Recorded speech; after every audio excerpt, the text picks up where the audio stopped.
Hey guys, what is good? It's your host Mary Mel, and you're listening to Fast Fashion, the podcast experience from What Are You Wearing? We're here in the studio with the founder of London Alyse Designs, Alyse Young.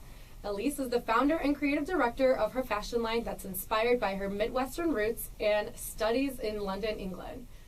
Alyse is here in the studio with us to share about her experiences in the fashion industry, the process of creating and developing a fashion line, and her aspirations and goals for her brand.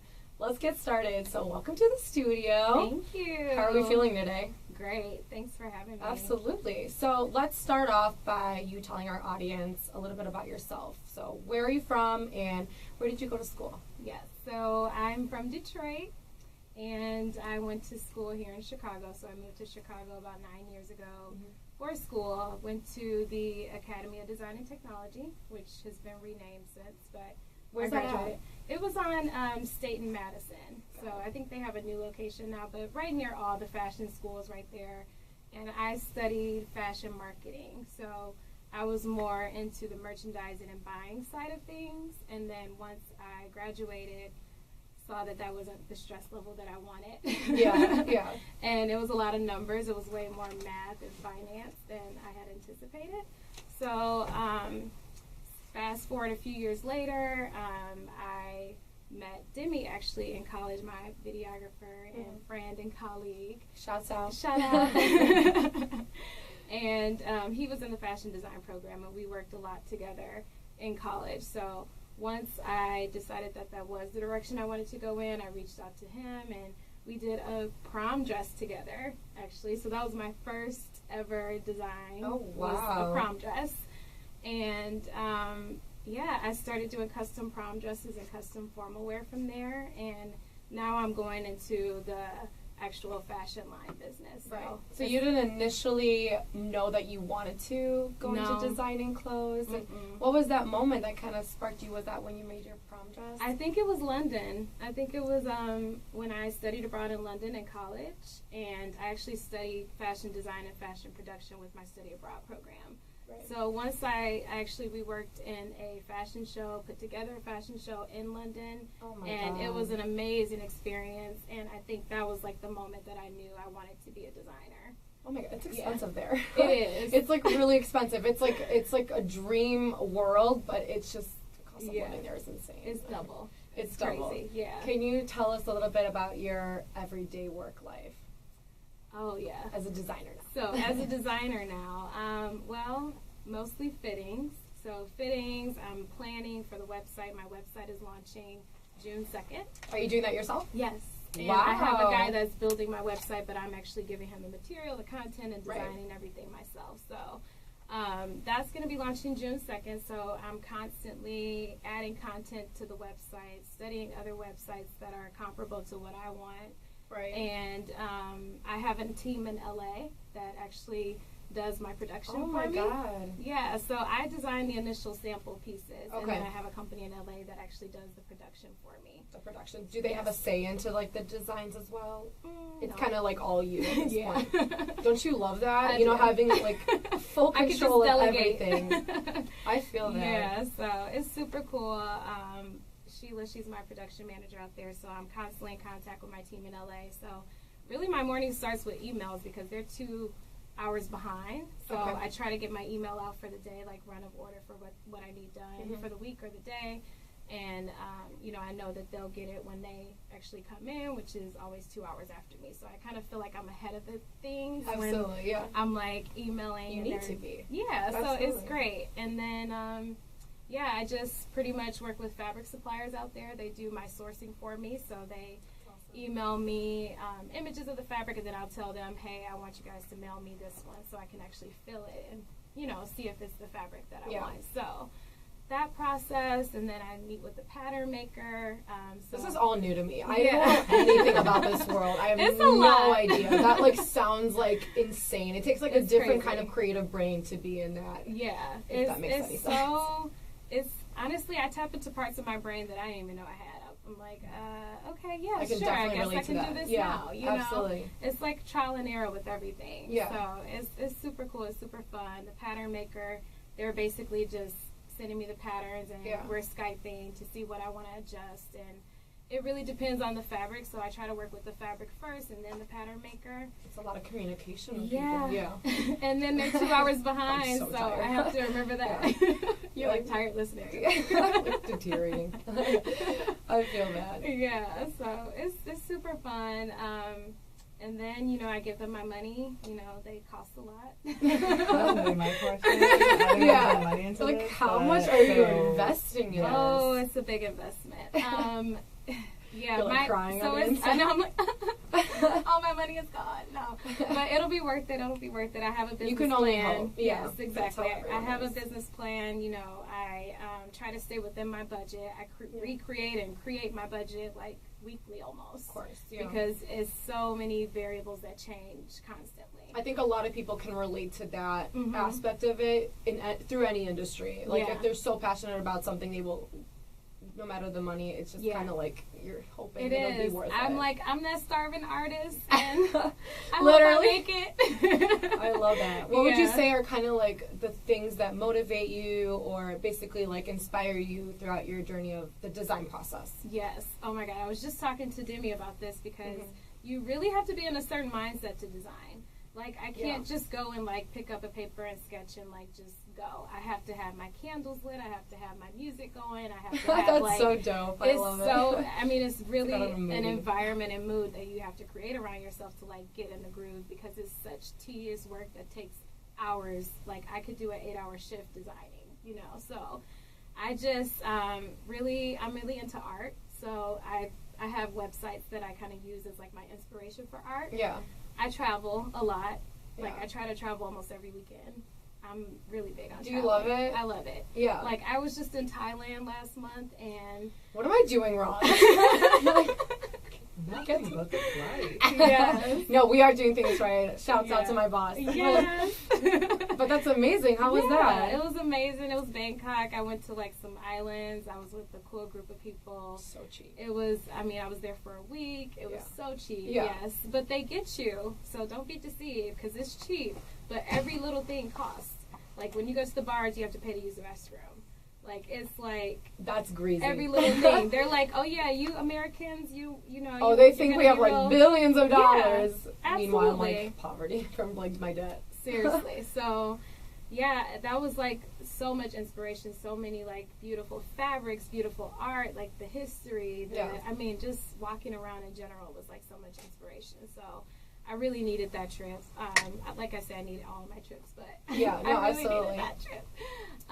So yeah, just like going to art museums. I was just in LA the weekend before last, checking on the clothing line, and I went to the Broad, and they have like a really cool exhibit there, like a Jeff Koons exhibit. That's awesome. Yeah, they have like a Basquiat exhibit going on there, so I get a lot of my inspiration from art. I feel that. Yeah. Well, speaking of your new collection, let's move on to that. Yes. So how excited are you? I'm super excited for you because excited. that's big. It is. That's so big. I think that every designer, when they have that first moment, they're just like, oh my god, I did this all. Like, I this know. is me. This is my Yeah. baby. Yeah. Tell me about like the background of the collection. Yes. I'm sure Thailand inspired some. Yeah, Thailand definitely inspired it. I mean, I started the collection last July, actually. So I started, and initially going into it, I knew what the idea I wanted to go for. I just didn't know what the designs would be, what the color story would be, any of that. So Right. I work in real estate as well full time. I'm a property manager in real estate. So I knew that part of my line would be driven toward like the working woman, the entrepreneurial woman that wants to feel like herself in her wardrobe and not feel so black and white like the corporate environment will Thank have God us. for you. Not hating on the corporate lifestyle, but I just Yes, it's I not can't living. be black and white. I can't do the blue and white, the black and white. I knew that like I actually kind of changed the company culture for my property. Because when I came in, they were like, oh, yeah, blue suits, white, this, black. And I would You're, throw like, a pop of puking. color in there. Yeah. And I would throw, like, a few pattern prints in there and It's just to just see what so kind of reaction boring I would there. get. Yeah. And ultimately, it started helping the building do really well because I was leasing apartments at the time. And people would come in the office and they would be like, oh my God, you dress so cute. Like, where do you get your clothes from? And like, my managers started to see that I was getting a buzz from that. So then they didn't make me change it. So now, like, what I have on, I could wear to work. Like, and when I came there 4 years ago, it was like navy suit, white shirt. Right. Heel, 2 inches, no more than 4. Like, it was the, like the basic. Yeah, exactly. So, you know, I'm really proud of that. And I wanted something that women could relate to, where they could go to work and they could feel like themselves, and then they could go to an after 5 spot, switch it up, and it would be a versatile look. This would be great for, you probably already have thought about this, but this is for college girls, you know, getting right out of college and going into these type of environments. Obviously, it's still like a sensitive look for a corporate environment. It is. But what about like the cost of it for, you know, college students? Do you think it's more affordable for people? For sure. Yeah. I think it's affordable. I mean, I think most college, when I study demographic all the time because it's constantly changing. I'm in marketing, so I do that all the time. Yeah. Which is cool. You notice like the shift in people's buying, and a lot of people are buying those exclusive pieces and you know, top-end designers, and, you know, even local designers are really coming to the market. Right. So I think it's definitely affordable. I mean, my lowest price point is like $80 for like a top, which is all like the fabrics are exclusive. I mean, I'm getting everything out of LA, and it's like exclusive markets that they partner with overseas. So it's like, it's not just your everyday knit, your everyday kind of bandage skirt. It's not that. It's like, how do you promote that? You know. So my tactic with the website actually is, instead of creating like a description with fabrics and everything, I've started creating an inspiration behind the piece. So I'm very customer centric, where I want to relate to the person, and then, you know, let them decide for themselves what fits them best. So I think once you read the fabric content, like what I have on is 100% silk. So it's like, you'll see, silk fabrics, you'll see a lot of gauze, a lot of knits, double knits, like, you know, things that are definitely more quality than your average everyday kind of shopping at Forever 21 look. Right. And I think that obviously the reason why Forever 21 is so big is just because of the price point. It's the price points. You know, it's terrible quality. Quality. I've been out on nights like at a club, and all of a sudden freaking heel breaks, and I'm just like limping out of the club. Embarrassing. It's the most embarrassing thing ever. I fucking hate Forever 21. Like, shouts out though if you want to pay to sponsor the podcast. Like, disregard everything I just said, but like on the real, like, she's joking. I'm like totally joking. That's a disclaimer. Yeah, I think the biggest thing is that you get almost 2 outfits out of one look. So if you look at the price point and you realize, like, okay, this is $80 for a shirt, but I could wear this shirt 2-3 different ways, then it makes it more of a quality item to you. Right. Versus getting something that, like you said, you're going to go out, wear it, might rip, might tear, might break, you know. So I focus on the quality, and I focus on relating to the client. And I feel like people spend money on what they think is good quality. Right. So the collection is named what? London Alyse. London, and that's the first collection, right? Yes. First collection. London, because I studied abroad in London, and that's where I kind of grew my love for fashion design. Right. And then, of course, my name. I knew I wanted to incorporate my name some way, somehow, but I don't really like my name as a brand. Right. So. What do you think would be the most difficult part of being in this industry? Because Chicago's a very, very like small industry in the fashion industry, but it's still competitive. Yeah. You have New York, obviously, and LA, but what do you think is the most difficult part into getting in? Well, I think the Chicago market, obviously welcoming, you know, arms wide open. Same with the music industry here. It's very welcoming. But at the same time, it's not that fast-paced growing industry like you mentioned. So I feel like I've kind of like helped other designers develop their brands in this market, so I know this market a little bit better, and it's for small up-and-coming designers, it's more geared towards streetwear. Right. And my line is more of like a business casual after 5. So that's why I want to focus on the online launch, because I feel like that way I'm tapping into multiple markets. I don't have to focus so much on what's going on in Chicago. I obviously want to study that, incorporate that, and like make that a part of the brand, because that's where it's starting. But ultimately, I want to tap into various demographics all over the world you know, and I want to have it online so it's easily accessible. So you're planning to do more like e-commerce, yes, right? Exactly. And that's where everything's going right now. Is. Everything is online, and Yeah. I think the most difficult part of the fashion industry being online is just getting your right size. Exactly. And I think that's... And, you know, a big part in that is growing your social media.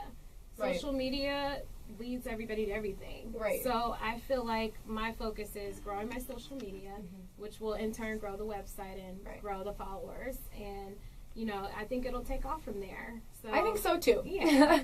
Alyse, thank you so much for teaching me a little bit more about that industry that I was not aware of at all, and our audience. But guys, thanks for listening to this episode of Fast Fashion. Make sure to rate us on iTunes, follow What Are You Wearing on Instagram, Twitter, and Facebook, and keep an eye out for our next episode. For more information on Alyse and how to see her new collection and see what she's up to, make sure to visit our site.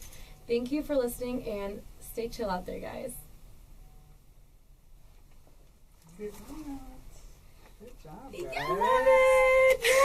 that was so fun. Oh my god, I know, I just want to like keep talking to her all day. I know, I'm like, let's keep going. We were like on a coffee rant. Might as well start talking about boys. Exactly. Thank you so much. Yes, thank you so much. I love meeting you. Thanks for having me.